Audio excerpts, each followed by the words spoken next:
يا رب. بسم الله الرحمن الرحيم. الحمد لله رب العالمين، والصلاة والسلام على أشرف الأنبياء والمرسلين نبينا محمد وعلى آله وأصحابه أجمعين.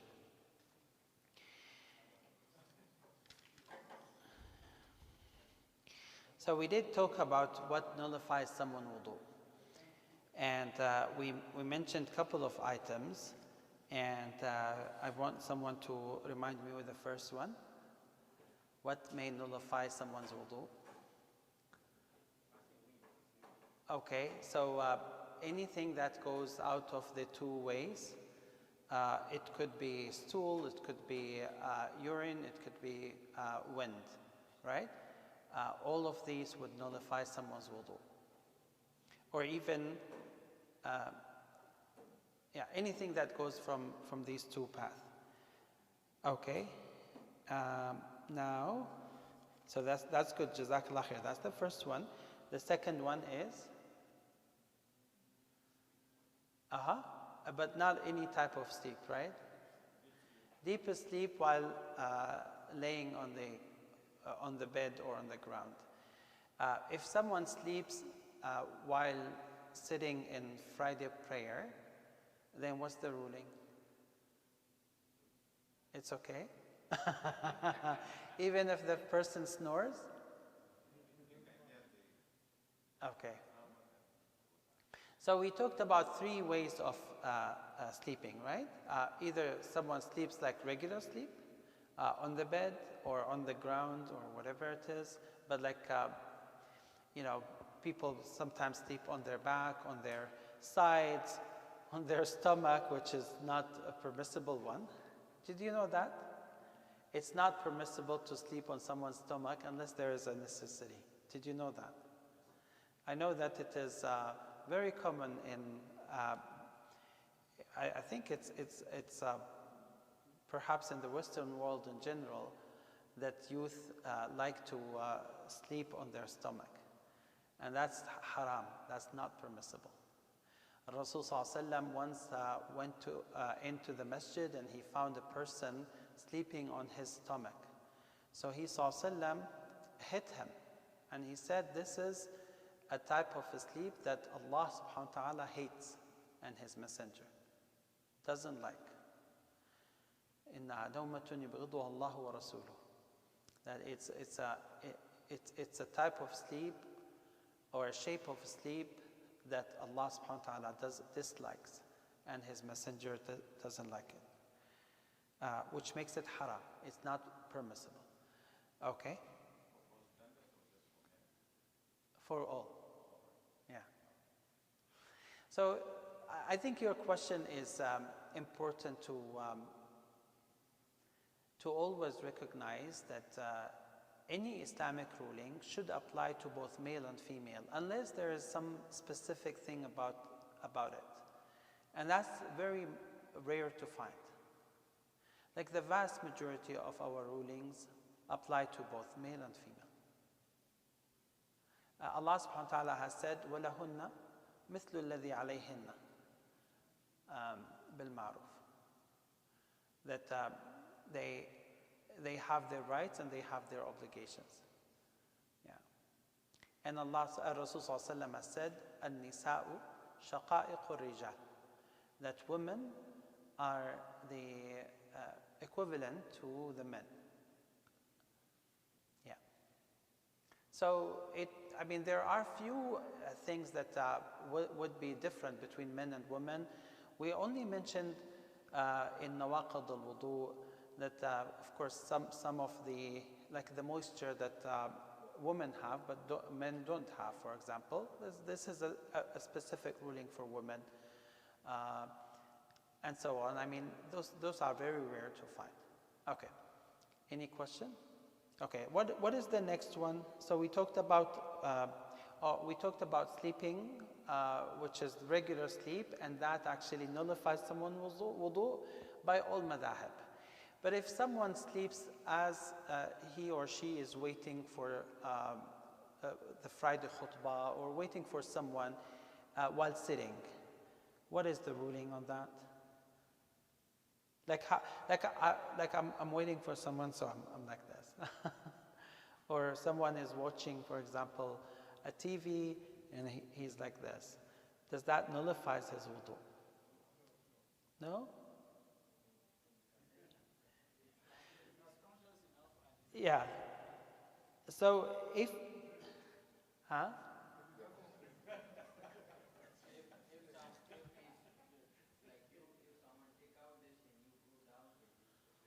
Yeah.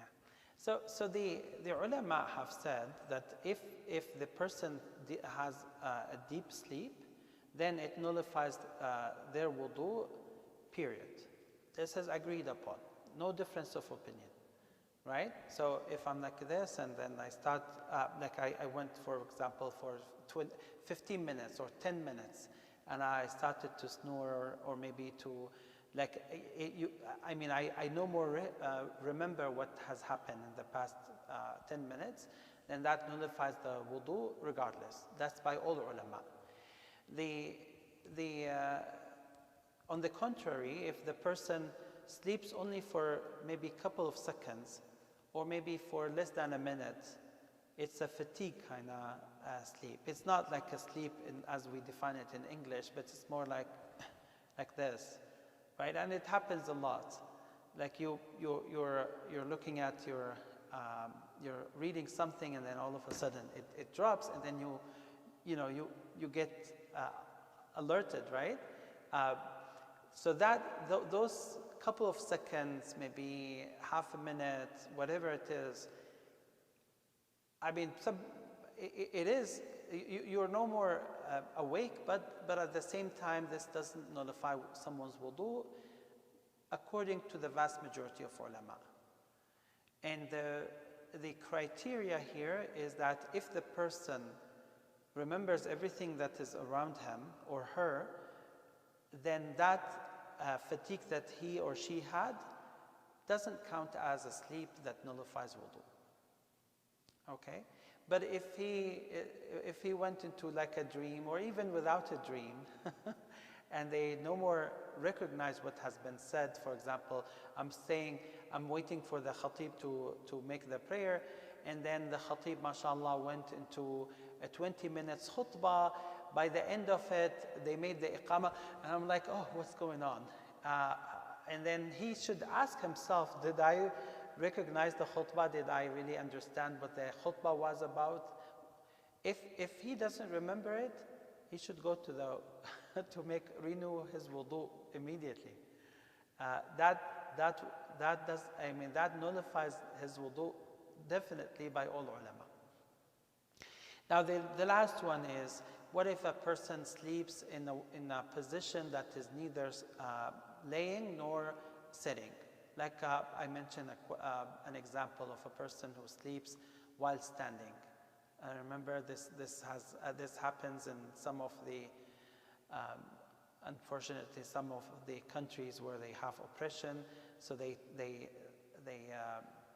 take people and punish them and torture them by tying their hands and their legs to the wall, so that they are always standing, and they keep them like that for days.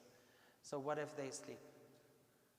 I know what a person would say, if I am in that position, I don't know about my wudu, and I will not even think about my wudu, because now I'm so scared of what's going to happen, and they will do furthermore and whatnot. But we're just talking about the fiqh example here, of the fiqh opinion.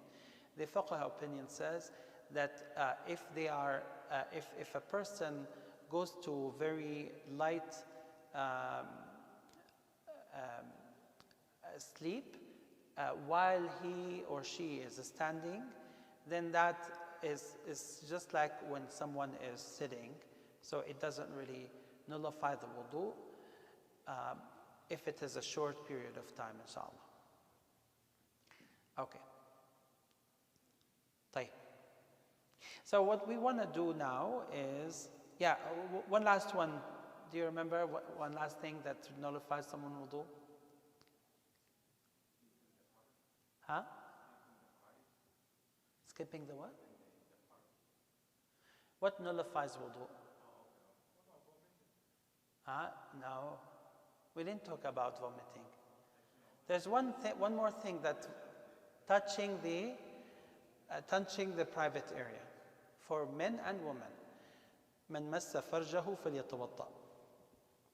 I'm sorry, whoever touches the private area, male or female, then let that person renew their wudu. من مس فرجه فليتوضأ. I had a question last time, and I don't see the brother who asked the question, but anyways, the question was, what counts as touching the private area? Is it by the hand, or is it by anything? Like a person could be putting on their clothes and accidentally the foot happens to touch, for example, the private area. I mean, it could happen. Or for example, a person is helping his child, his little one, and by mistake, accidentally, they touched, the private area. Could be by arms, could be by hand, it could be by anything, right? So what counts as nullifying someone's wudu? So that was the question, and the answer to this is that ulama have more than one opinion, but the one strong opinion that most of the ulama have is that touching will be with the hand, with the palm, like with this side, right? Imam Ahmad ibn Hanbal says it's actually from here to here, because Allah subhanahu wa ta'ala called this yadayn, right? Right? Isn't it in wudu? وَاغْسِلُوا فَاغْسِلُوا بِوُجُوهِكُمْ وَأَيْدِيَكُمْ إِلَى الْمَرَافِقِ, right? So Allah called this yadayn, from here to here, although in Arabic, from here to here is also yad. So Imam Ahmad ibn Hanbal said, if a person touches his or her private area anywhere from here to here, from either side, then that nullifies someone's wudu. Imam al-Shafi'i, that's Imam Ahmad. Imam al-Shafi'i, rahimahullah, said it's only with the palm. And the reason for this, wallahu alam, is because usually, I mean, the way that they understood this hadith is if a person has actually done that in purpose. Like sometimes you want to wash or whatever it is, like someone has touched his private area or her private area because they wanted to touch it. Like they have whatever the reason, but they deliberately did it. So for that, usually this happens on the palm. It doesn't happen here, for example, right? So wallahu alam, the opinion that puts you on the safe side is if your hand touches the private area, you need to renew your wudu, inshallah. Whether it is accidentally or it is deliberately, you will be in the safe side by renewing your wudu, inshallah. And that's in this way you can, you're taking the opinion of all these four Islamic school of thought, and you will be fine, inshallah, without a problem. Okay. Right. So what we want to do now is, so what does not nullify someone's wudu? Like there are things that people think they nullify wudu, but they really don't. And I think someone just asked a question. What was the question here? About vomiting, correct? Someone asked about vomiting. Yeah. Does vomiting nullify a wudu? In fact, vomiting does not have any hadith, or there's no hadith about vomiting nullifying someone's wudu. Nothing. The ulama have talked about vomiting in two ways. They said if it is like a little amount or if it is an excessive amount. So those who said it is excessive, I mean the vast majority of ulama have said if it goes like little amount, then it doesn't impact your wudu. But if it goes in an excessive amount of like vomiting, then in the Hanafi and Hanbali madhab, it nullifies wudu. It does. Now, Wallahu a'lam, there's no clear evidence from the Sunnah that says that vomiting nullifies someone's wudu. But there is something else about fasting. Rasul sallallahu alaihi wasallam has said in the hadith, "Man dara'ahu al-qay', man dara'ahu al-qay' fala qada'a alayh, wa man istaqa'a fa'alayhi al-qada'." So whoever vomits like naturally, it just happened accidentally, then that does not impact someone's siyam, fasting. But if someone does that deliberately, sometimes you have a problem with your stomach, or you ate something and it made you very uncomfortable. So sometimes people either they insert their their fingers or do whatever, they do it deliberately. Rasul sallallahu alaihi wasallam said, whoever does vomiting deliberately, then that person should or must redo that day of fasting. It actually nullifies your fasting even if it happened during Ramadan. But when it comes to wudu, there's no hadith about it. And that's why some of the ulama have said, if it nullifies someone's wudu, why not nullifying? I mean, if it nullifies someone fasting, then why not the wudu? The other ulama have said, Sharia doesn't go that way. Either Rasul sallallahu alaihi wasallam explicitly says about it something, or there's nothing wrong. So, wallahu alam, vast majority of ulama have said that vomiting does not impact someone's wudu, and except that Imam Abu Hanifa rahimahullah, in an opinion in the Hanbali madhab, said that if it happens very excessively, in a very excessive amount, then they need to renew their wudu.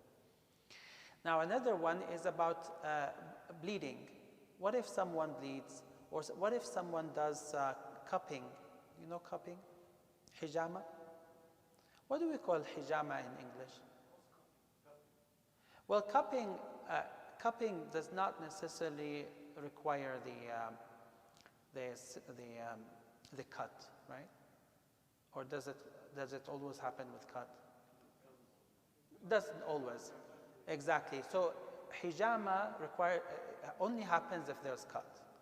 So I try not to use the word cupping to translate hijama. Hijama is actually should happen with a scissor, right? Or some very sharp thing that cuts the skin, and at certain areas, especially in the back, and then they suck the bad blood, right? That's what hijama means. Cupping, I mean, there are some type of cupping that does this, but not all cupping are considered hijama. So what about hijama? If someone does hijama, does that nullify his wudu? Anyone did hijama here before? I didn't do it, and I will not do it. So, anyone knows what's the ruling of making hijama? Huh? Okay, I'm not talking about wudu now. I'm asking, what is the ruling about hijama? Is it permissible? Is it mustahab? Is it wajib? Is it haram? Is it makruh? What is the ruling of hijama? Sunnah? And what are you saying? Permissible. Is there Umar uridak baba Allah barik. Is there any reward for someone doing hijama? Huh? Okay, because I heard someone saying it's a sunnah. If someone says it is sunnah, then it means there is reward by doing it. Is there a reward for someone doing hijama? Huh? It's supposed to be? Neutral. So he ﷺ did hijama. We know that for sure. Rasul ﷺ did hijama. But is that sunnah or just mubah? Mubah, exactly. It is just mubah. And the Rasul ﷺ has said that hijama does have benefit, of course, if it is done appropriately. Now, does that mean that the Rasul ﷺ is asking us to do it? No. The Rasul ﷺ did it because at his time, this was one of the good things that they have discovered that can heal some of the problems. But if the medicine has been more advanced, then there are more better treatment than just hijama. And why am I saying this? I'm saying this because I have heard many people, and they come to PGMA, they made their own hijama clinic, and it is a business. And they put you all type of ahadith. Hijama, and you do it this time, and this is the sunnah of Rasulullah sallallahu alaihi wasallam, and they call it tib nabawi, like a prophetic medicine. There's no such a thing, by the way. Rasul sallallahu alaihi wasallam was not a medical doctor. Rasul sallallahu alaihi wasallam did not come as a medical doctor. He sallallahu alaihi wasallam did not make this, medical statement, except for very few, and those few things that he ﷺ did, like for example, he talked about the black seed, for that we know that for sure. But when he ﷺ talked about it, he didn't really make it as a prescription. He said that there is something good in the black seed that may cure from most diseases except passing away or getting old. And he ﷺ didn't say like how to eat it, or mix it with something, or not mixing it with anything, boil it, not boiling it, cook it, not cooking it. He ﷺ didn't do this. He just told us that it has this nutrition fact, right? Now, it is up to the doctors to discover how would be the best way of doing it. So the problem now is that what we call it alternative medicine, or maybe not alternative medicine, we call it the طب الشعبي. What is it called? It's like, I mean, it's like the medicine that people do on the street. And I know, I'm sorry? Supplements is I think is a different thing in pharmacy. Yeah, I mean, it's people who never got into medicine programs. We call it. Yeah, I think you understand what I'm saying. I'm saying people who didn't really study medicine, and they claim that they know how to do, curement of all these diseases, and they tell you this is from Prophet Muhammad sallallahu alaihi wasallam. I mean, those are lying. And unfortunately, most of these are making just business. And I still remember when I was in Saudi Arabia, a person came to the Sheikh Abdullah ibn Qud was one of the muftis of the big major muftis in Saudi. So he came to him and he asked him about those bottles of water that are sold at some marketplaces, and they seal it. And they say that person so-and-so, Sheikh so-and-so, has a spit on it, and it has ruqya. And they sell it for like 100, 200, 300, based on how famous the Sheikh is. So their spit is valuable or less valuable. And sometimes you buy stuff, you buy the saliva of a person because they think it is coming from a very good sheikh, and you spend like hundreds of dollars and thinking that this is tib nabawi, a prophetic medicine. This is garbage, brothers and sisters. This is garbage. This is just cheating. This is deceiving people. We don't have that in Islam. I mean, yes, there is a sunnah. Rasul sallallahu alaihi wasallam one day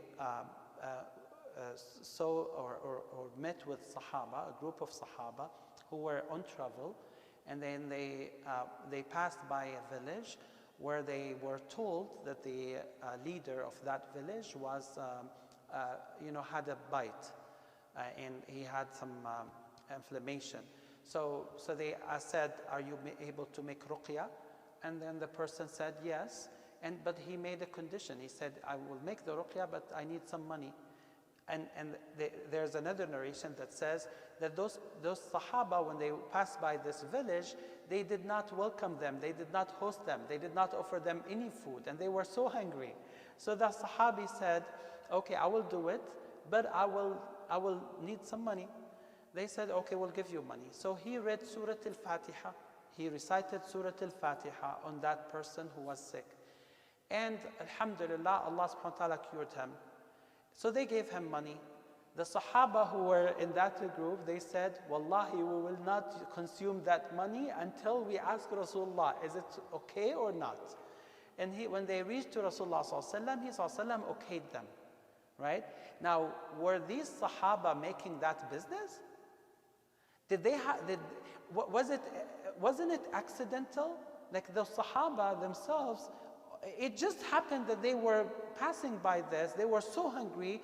The people were stingy, did not offer them any food. So they said, okay, we'll do you this, but please, we need some money. We need to buy. But then even with that, they did not consume the money. They said, Wallahi, we will not even spend anything from it until we ask Rasulullah. So when they came to Rasulullah, he said, وَمَا يُدْرِكَ أَنَّهَا رُقْيَةٌ أقسم لي منها قسما. He said, what told you that Surah Al-Fatiha is ruqya? But he was ﷺ confirming and affirming that Surah Al-Fatiha is indeed ruqya, right? And then he ﷺ said, give me a share of this money to show them that it is permissible if you have done it in this way. Unfortunately, some people took this hadith and they said, okay, we'll create our own business in making ruqya. And I still remember, astaghfirullah al-azim, like doing this, these bottles. In fact, in the past, in the very old day, what they used to do is that the sheikh is sitting like this in his business office, and then people will be in line, and everyone will bring his cup of water, and then they would ask the sheikh to make ruqya on it. Until now, it's fine. If the sheikh is true, indeed is a real sheikh. But then later, this became more profitable. The sheikh has started to ask for money, and then it seems that they couldn't really, it was not enough to just rely on the line. So they started to make a bigger business. So the sheikh started to have people to make new bottles of water, and then he will spit on everyone and make ruqya or whatever, and then they would sell it in the market. So it's like with free delivery. I mean, wallahi, it's a true business. And that it has never been done by any of the Sahaba or pious predecessors. And I'm saying this because I feel very, very sad that unfortunately many of our beloved brothers and sisters, when they try to become more practicing Muslim, that's one of the first trap they fell in. That they get stuck with one of the mashayikh who is trying to make a business out of those people who did not really learn their Islamic knowledge in the right way, right? And by the way, just to give you a note that all the ulama, all our ulama, like Imam Abu Hanifa rahimahullah, Malik, Al-Shafi'i, Ahmad ibn Hanbal, all of them, none of them used to take money because of a religious service. None. Like none of them. And when I said all, I said I wanted to say that all of them had their own parallel profession to earn money. Imam Abu Hanifa was a merchant. Imam Ahmad ibn Hanbal, on the contrary, was a person who would go with people to carry, like what do we call them? The lift.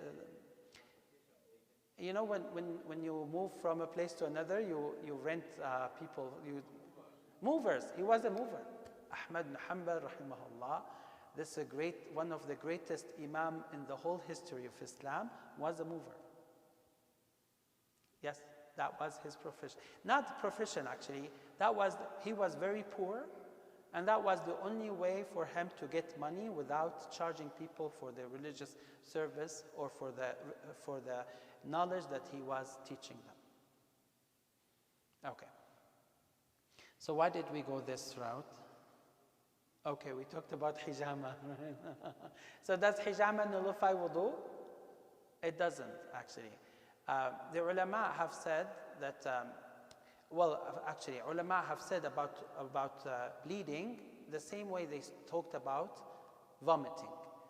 So in the Sunnah, it was reported that the Rasul ﷺ used to go in the battles, in the battlefield, and the Sahaba will be injured, and they will pray with the same cloth that has blood on it. So after, as they were bleeding. So that actually made the fuqaha say that if the blood is still active, it doesn't nullify someone's wudu. But after the blood is actually is dried, then that becomes najis, of course, especially if it is like with in big amount. But let's say that a person started to bleed, like from the nose, or by doing hijama. Does that blood that goes out of the body, does that nullify his wudu or her wudu? It does not. Umar ibn al-Khattab radiallahu anhu was stabbed as he was leading Salat al-Fajr, right? And he continued with his salah without making a new wudu. Actually, he continued for whatever he was able to, and then he fell down. So when they took him to home to nurse him, before the sun rises, he asked the people next to him to help him to sit up and make his salah again. And he did not make his wudu. He did not renew his wudu, which means that bleeding, in Umar's opinion, does not nullify wudu. And the Rasul ﷺ never asked the Sahaba who were with him in the battle to renew their wudu, even though they were bleeding during the battle. Okay, clear? But again, in the Hanafi madhab, along with an opinion in the Shafi'i madhab, they say that bleeding, if it goes excessively, nullifies someone's wudu. Okay, now another one is, how about eating the meat of camel? Does it nullify wudu? It does? Not in the Hanafi madhab though. Are you Hanafi, Nadeem? You're not Hanafi? Oh. Oh my goodness, I thought you were Hanafi. Anyone Hanafi here? You're Hanafi, right? You're Maliki, Nadeem? Okay. You're Maliki?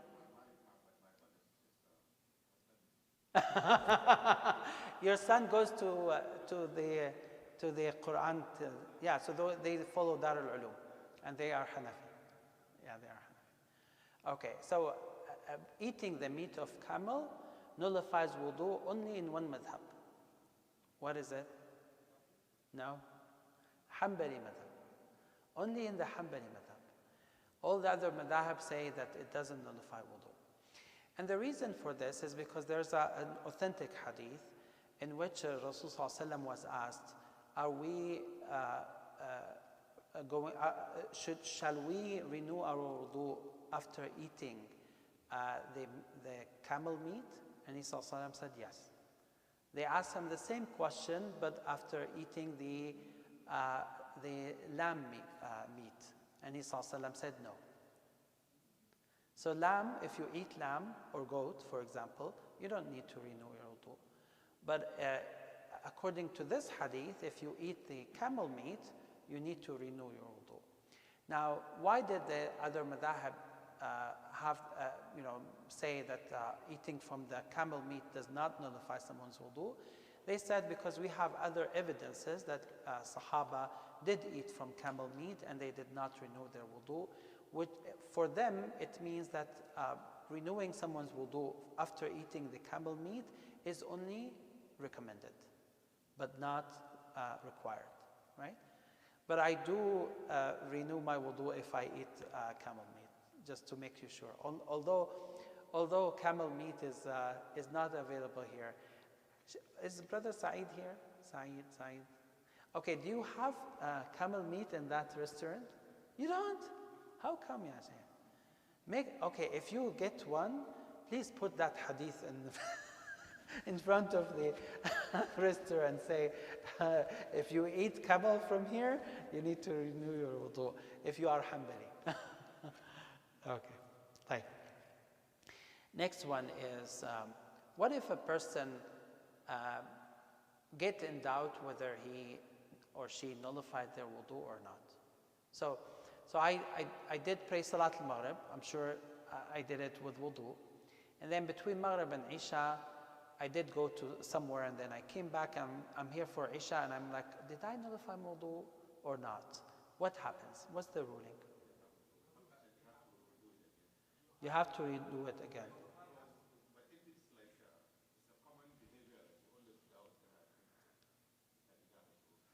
Mm-hmm. Doubt does not nullify your wudu. So you default back to the fact that you have to do that when you were sure of. Being in doubt does not change that. Okay, so if you are certain about having wudu at certain point in time, then the doubt that comes later should not change the ruling, right? Exactly, that's the ruling. So if I have a doubt whether I nullified my wudu or not, then I should assume that I already have my wudu, because that's what I'm certain about. Okay, someone nullified his wudu, he went to the bathroom, and then after that he went to the prayer and he was like, did I make wudu after it or not? What's the ruling here? He must go and do wudu, because what is he certain about? He is certain that he already went to the bathroom. His doubt is whether he made wudu after that or not. So that doubt should not change what he is certain about. And the ruling in Arabic says, al-yaqinu la yazulu bil-shak. What you are certain about should not be changed just because you have doubt. And that is very helpful, isn't it? Because most of the time people get in suspicion, and I'm like, oh, did I do it? Did I not do it? And every time they go through this, it actually makes it even more difficult for the next time they do their wudu, right? Okay, now, so okay, no, that's a very good question. So in Arabic, or in Sharia, we have 3 words.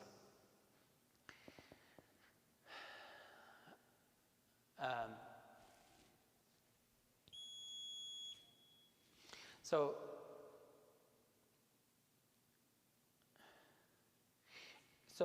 we have 3 rulings actually.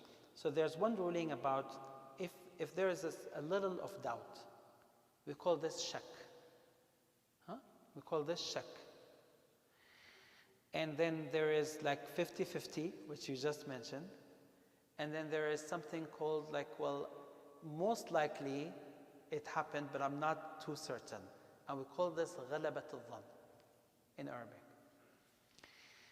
In Sharia, if someone goes 50 and above, it means it is almost considered like certain. But if it is less than 50, it's only when someone considers this as doubt and it doesn't change the ruling. Okay? So in Sharia, if someone has غلبة الظن, then the person should consider this as if it was certainty, yaqeen. Yeah. Okay? So now another one is, how about laughing at loud? Does that nullify someone's wudu? It depends. I mean, there are people who cannot control themselves when they laugh at loud. But if someone controls himself or herself, then it does not. Okay, because some people really, I mean, when they laugh out loud, they may pass wind, they may, they just cannot control themselves. In this scenario, it nullifies, otherwise it doesn't. Okay. For what? No, I said it doesn't. If it is uncontrollable, then all the ulama have said that if someone passes wind, that's what I'm saying. I'm saying that they cannot control passing wind, not the laughing. Okay? There's no dalil that laughing, even if it were out loud, nullifies wudu. But it's just like what could happen as a consequence.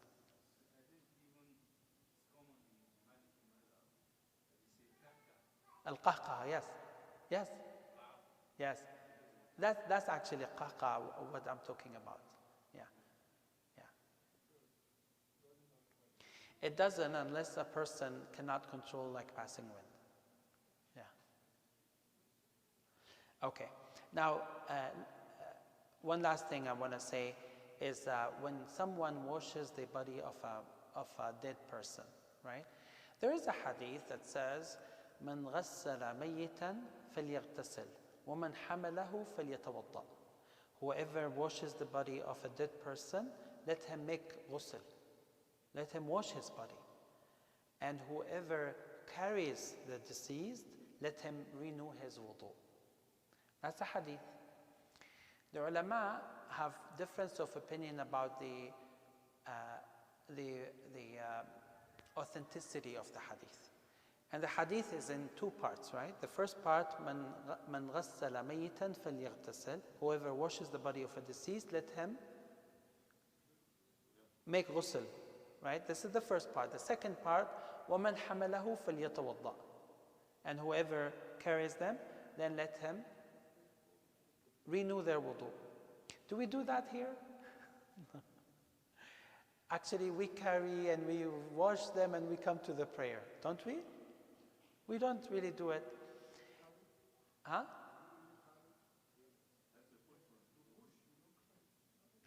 No, we carry. When we take it to the car, we do sometimes.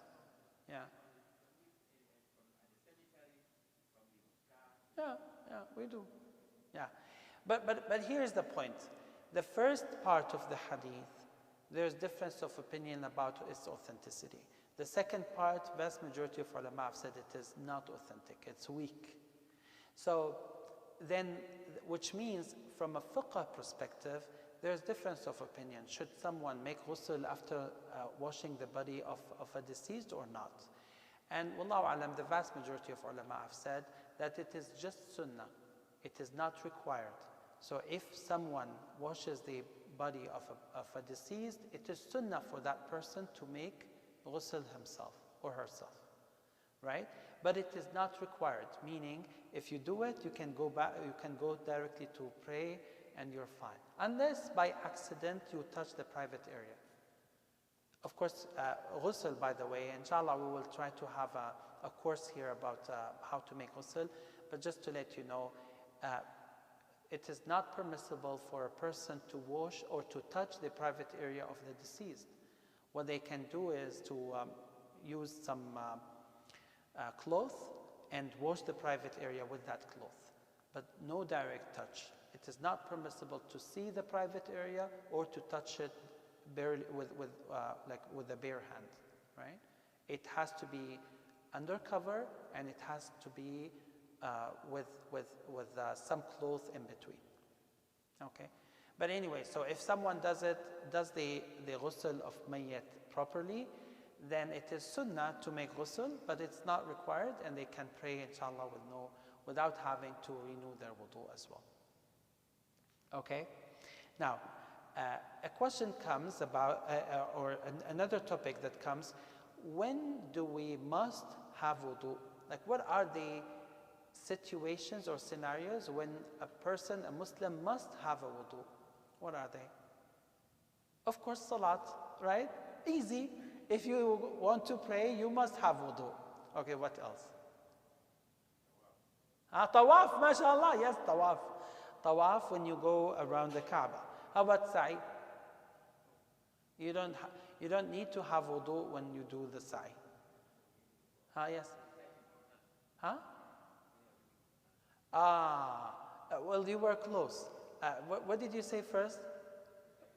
No, not recitation. Touching the mushaf. Touching the mushaf like this requires wudu.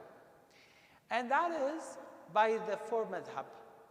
But there are many Sahaba who actually said it's not required. But the four madhab, Hanafi, Maliki, Shafi'i, and Hanbali, they all say that touching a mushaf requires wudu. Requires wudu. Reciting Quran, though, does not require wudu. Okay, but it requires, well, how about, let me ask you then another question. How about if a person needs to make ghusl? Like a person had a wet dream, or a person, had his time with his wife. Can they recite Quran before making ghusl? They can? They cannot. They cannot recite a single verse. They cannot. Can they go inside the masjid? They cannot. If someone doesn't have wudu, can he go inside the masjid? Yes, of course he can. But if he has janaba, then it's not permissible. Right? So there are specific ruling here. So we said for wudu is required for salah, before salah, it's required before tawaf, and it's required before touching the mushaf. Reciting Quran does not require wudu, but also cannot happen if the person has janaba and needs to make ghusl. That's not mushaf. Okay, so let me help you with let me draw your attention to this. What makes something have the ruling of mushaf? It's actually if it is a book that mainly has Quran. So if you take, for example, a book that has tafsir on the sides, and the tafsir is more than the Quran, the text of the tafsir is way more than the text of the Quran, then that's no more mushaf. That's considered a book of tafsir. And touching that does not require wudu.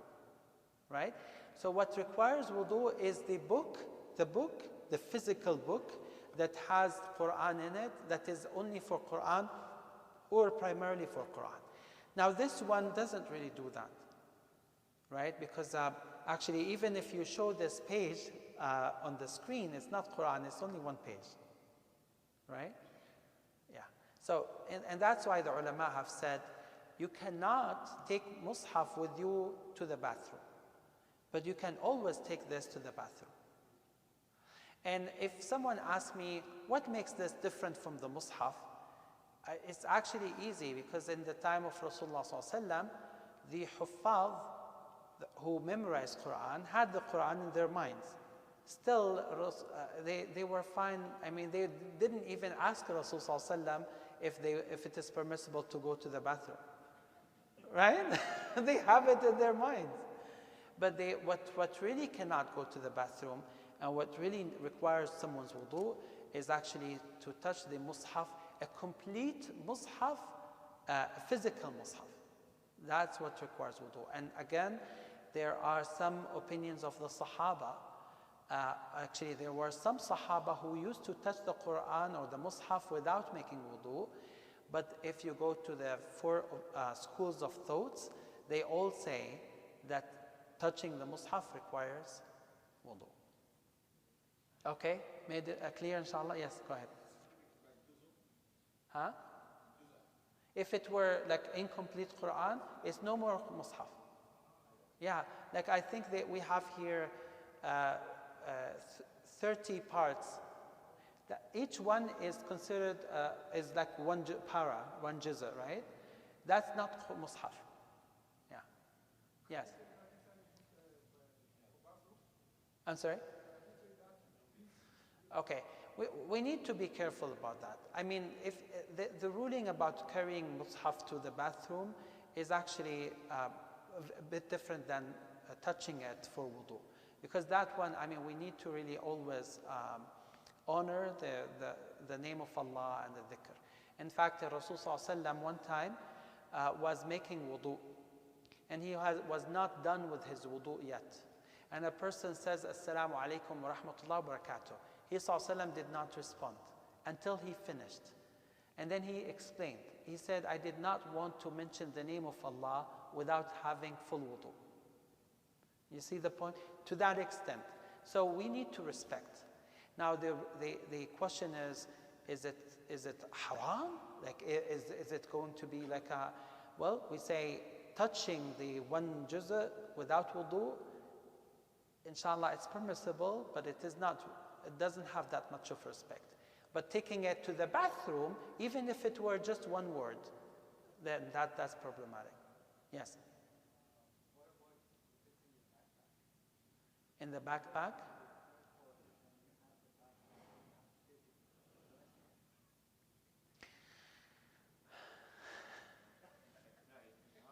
Yeah. I mean, see the point here, Habibi, you cannot do it deliberately.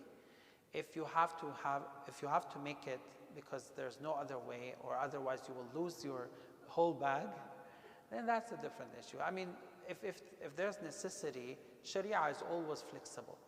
But if there's no necessity, a person should not make this a habit, right? A person should always consider these in how they interact with the Mus'haf. I just want to finish a few more things, and I'm sorry for postponing the Iqamah of Isha. Inshallah, we should be fine.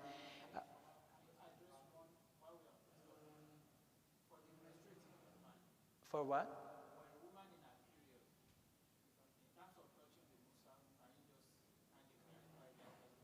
Yeah, according to the four Islamic school of thought, they say she cannot. She cannot touch the Mus'haf because she doesn't have wudu. Now, can she read? Yes, of course she can read. And can she do something like, yeah, I mean, gloves or whatever? Yeah, the ulama have said it's fine, it's permissible. Touching physically, like with the bare hand, on the paper of the Mus'haf, is what is not permissible for anyone who doesn't have wudu, whether it is man or woman.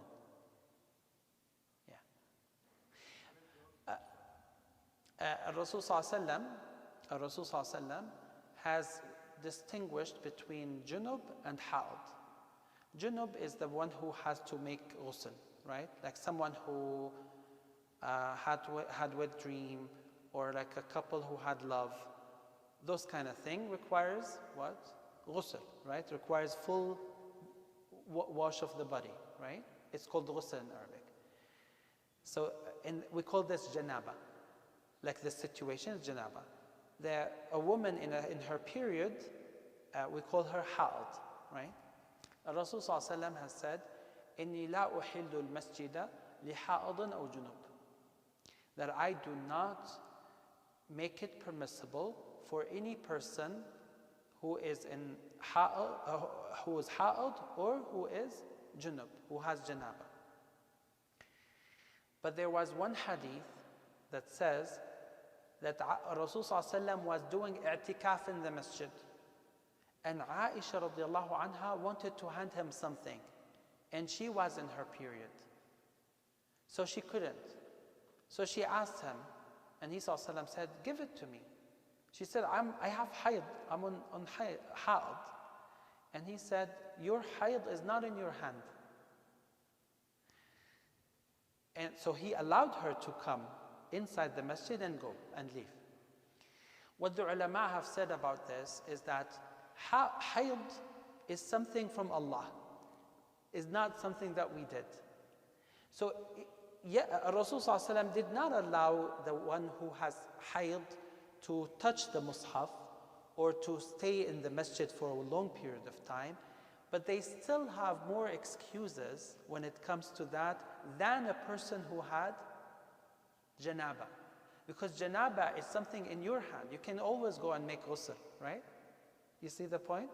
So why am I saying this? I'm saying this because some sisters feel very bad that, look, okay, why is it only us? Well, that's what the Rasul ﷺ said to Aisha. This is not in your hand.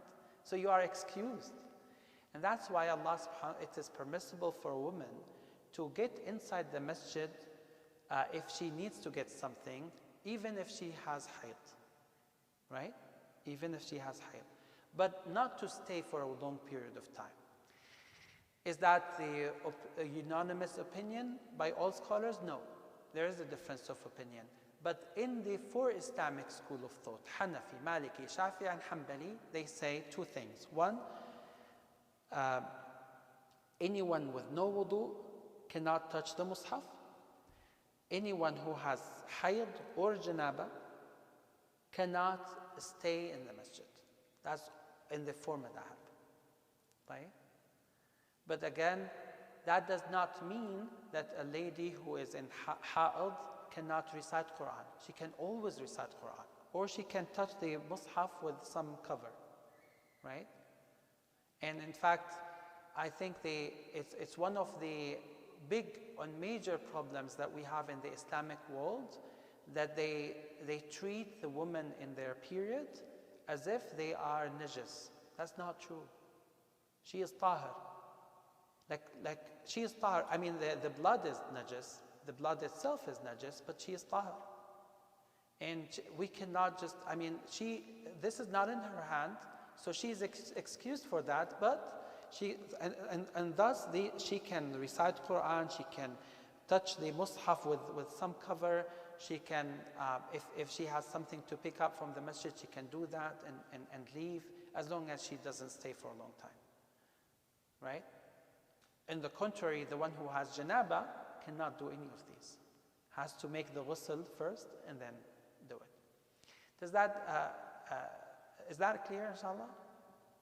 Okay, jazakumullah khair. So inshallah, next time I will be talking about wiping on the khuf, which is something that many people usually ask, and inshallah we'll go through it into more details. Jazakumullah khair. سبحانك اللهم وبحمدك أشهد أن لا إله إلا أنت